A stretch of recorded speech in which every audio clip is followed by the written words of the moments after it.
네, 시작할게요. 33페이지에 있는 그 해수까지 마무리를 지었고, 우수랑 이제 중수도 남았거든요.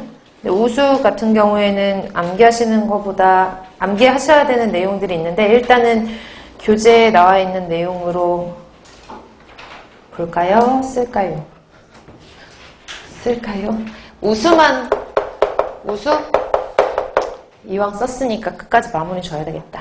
우수는 빗물이에요. 그래서 흔히 천수라고도 해요. 하늘에서 내리는 물이다. 그래서 천수라고도 하고, 일단은 얘는 이론상으로는 증류수거든요. 왜냐하면 한번 증발했다가 떨어지는 물이잖아요. 그러니까 이론적으로는 증류수인데, 사실은 이론적으로는 위로 올라갔다가 밑으로 떨어지는 물이니까 pH 7이어야지 정상이거든요. 근데 떨어지다 보니까 주변에 대기 중에 있는 물질들을 끌고 오기도 하니까 오염물질도 많이 포함되어 있고, 그리고 하나,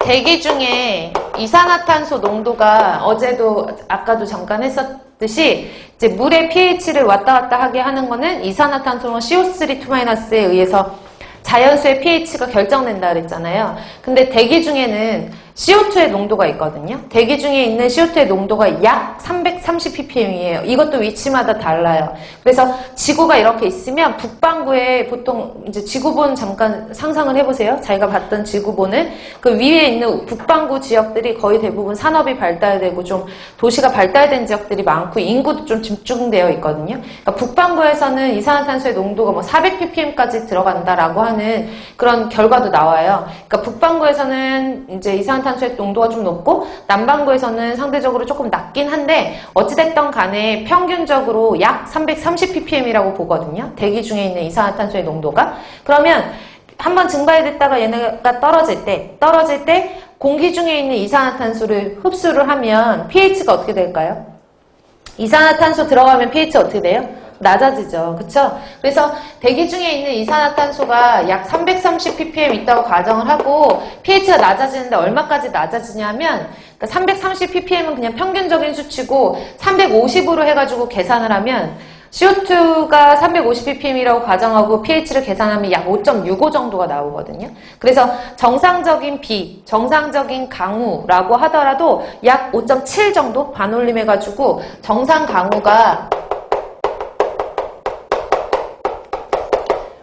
5.7인데 그러니까 정확하게 말하면 5.7은 아닐 수도 있는 거죠. CO2의 농도에 따라서 왔다 갔다 할 수 있으니까. 그리고 350ppm 가정하고 5.65 정도 나오니까 5.6 정도라고 보는 사람들도 있고 5.7이라고 하는 사람들도 있어요. 어찌됐든 간에 정상 강우를 반올림해가지고 약 5.7 정도라고 하면 이 정상적인 강우는 약산성을 띈다라고 하는 거 알아두셔야 돼요. 맞죠? 그래서 초기 강우 같은 경우에 이제 우수가 빗물이 떨어지면 그냥 정상적인 강우, 즉 오염이 되지 않았는데도 불구하고 대기 중에 오염이 되지 않은 대기 중에 이산화탄소의 농도가 이렇게 있기 때문에 정상적인 B도 pH 5.7. 그럼 정상이 아니면 비정상인 거잖아요. 비정상인 B는 뭐냐? 이렇게 5.7이 원래도 약산성이 이산화탄소를 포함하고 있는 약산성이 B가 떨어지는데 사람들이 자꾸 화석연료를 쓰는 거예요. 석탄 같은 것들을 자꾸 태워요. 석탄 안에는 탄소도 많이 들어가 있지만 거기서 대기오염 물질인 황이라고 하는 물질을 많이 들어가 있거든요. 그럼 황이라는 물질이 태우면은 산화가 돼서 SO2나 SO3 같은 속스, 황산화물을 이렇게 형성을 하고요. 황산화물. 그 다음에 사람들이 자꾸 석유계 화학물 같은 것들을 써요. 자동차를 굴리고 그러면 거기 안에도 마찬가지로 탄화수소류가 들어가 있지만 질소 성분도 들어가 있거든요. 그러면 질소 성분이 산화가 되면서 발생하는 녹스, 그 다음에 유해 대기오염물질에 해당하는 염화수소라고 하는 HCl, 이런 물질 같은 것들이 대기를 막 오염시키는 대기오염물질들이에요. 대표적으로 이제 대기오염물질들인데 이런 대기오염물질들이 B가 정상적인